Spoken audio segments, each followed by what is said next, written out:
السلام علیکم ناظرین، ڈاکٹر دانش ریئل فوکس کے ساتھ حاضر ہے۔ یہ بات تو میں بار بار کہتا ہوں اور اس کی پوری تاریخ ہے کہ اللہ کے بعد اگر کسی ادارے یا شخص کو اللہ نے اپنے بعد سب سے بڑی طاقت دی ہے تو وہ قاضی ہے، یعنی قاضی سے مراد عدالت ہے۔ اور بڑے بڑے شاہ خلفائے راشدین قاضی کے سامنے پیش ہوتے ہیں۔ بڑا مقام ہے قاضی کا اور اس اہم ترین عہدے کا، کیونکہ ان کے پاس اللہ کے بعد زندگی چھیننے کا اختیار ہے، یعنی کسی کو موت کی سزا دینے کا اختیار کسی کے پاس نہیں ہے،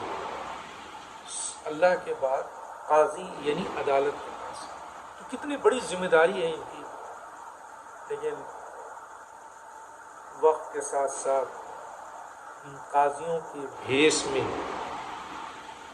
فتنہ میں تو فتنہ کہوں گا آ گئے، جنہوں نے انصاف، قانون، میرٹ کو کچل دیا ہے اپنی لالچ میں، دباؤ میں، اپنے ہرس میں، پیسوں میں، نظریہ ضرورت میں۔ انہوں نے ان عہدوں کو بیچ دیا ہے۔ پوری دنیا میں جسٹس سسٹم میں کافی خرابی ہے، لیکن پھر بھی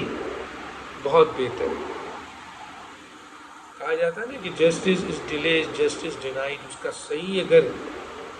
اور انصاف کے مندروں کا قتل، انصاف کا قتل، آئین کا قتل، قانون کا قتل اگر آپ انہی قاضیوں کے ہاتھوں دیکھنا چاہتے ہیں اور جسٹس از ڈیلے اور جسٹس ڈینائڈ دینا چاہتے ہیں تو پاکستان کی عدالتوں کی طرف دیکھیں۔ جسٹس منیر 1954 سے شروع ہوتا ہے، پھر 1958 ڈوسا، اور اس کے بعد بیچ میں کافی ججز ہیں جو اللہ تعالیٰ کے فضل سے پاکستان کو بہت اچھے ججز ملے، لیکن یہ سلسلہ چلتا رہا اور 12 جولائی 2024 تک ایسے ججز آئے جنہوں نے پاکستان کے انصاف اور قانون آئین کی دھجیاں بکھیر دی اور میرٹ کو کچل دیا، اور ایسے فیصلے کیے جس سے اس ادارے کی تضحیک تو ہوئی۔ دنیا میں یہ ادارہ 138، 40، 42 تک پہنچ گیا، 160 ممالک میں۔ اس کے ساتھ ساتھ پاکستان کی تباہی، پاکستان کی معاشی تباہی، جمہوری تباہی، ہر قسم کی تباہی میں ان کا بہت بڑا کردار ہے۔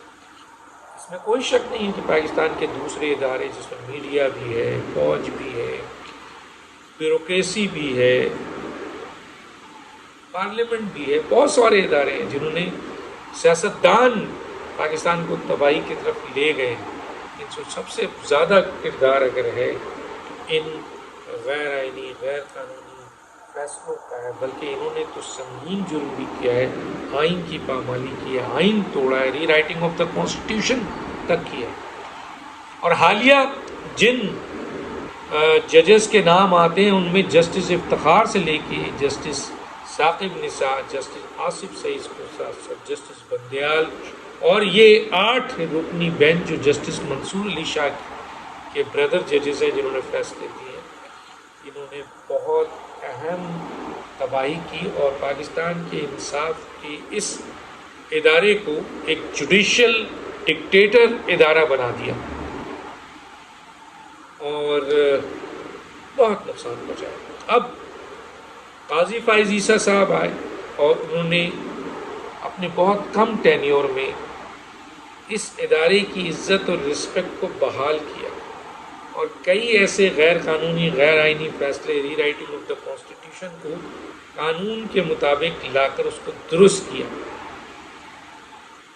اور ایک راستہ بنایا کہ اب پاکستان کے عوام اعلیٰ عدالتوں پر بلیو کرنے لگے، بھروسہ کرنے لگے، اور اب جسٹس یحییٰ آفریدی، کسی وقت ان کے کیسز کے بارے میں آپ سے بات کروں گا، لیکن ایک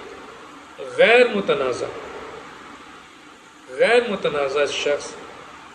چیف جسٹس آف پاکستان بنا ہے۔ امید پاکستان کی عوام کو یہی ہے کہ انصاف، قانون اور آئین کے اوپر کام ہوگا، اور چیف جسٹس یحییٰ آفریدی اپنے جو جانے والے چیف جسٹس ہیں قاضی فائز عیسیٰ کے نقش قدم پہ چلتے ہوئے آئین اور قانون کی حکمرانی کریں گے، انصاف جو ہے وہ دیں گے، اور اس ملک کو اور اس ادارے کی عزت کو بحال کریں گے۔ اور سب سے بڑی بات یہ ہے کہ اہم ترین ان عہدوں کا جس پر وہ بیٹھے ہیں اس کی عزت کو بحال کریں گے۔ اور گزارش کو یاد دیجیے، اللہ حافظ۔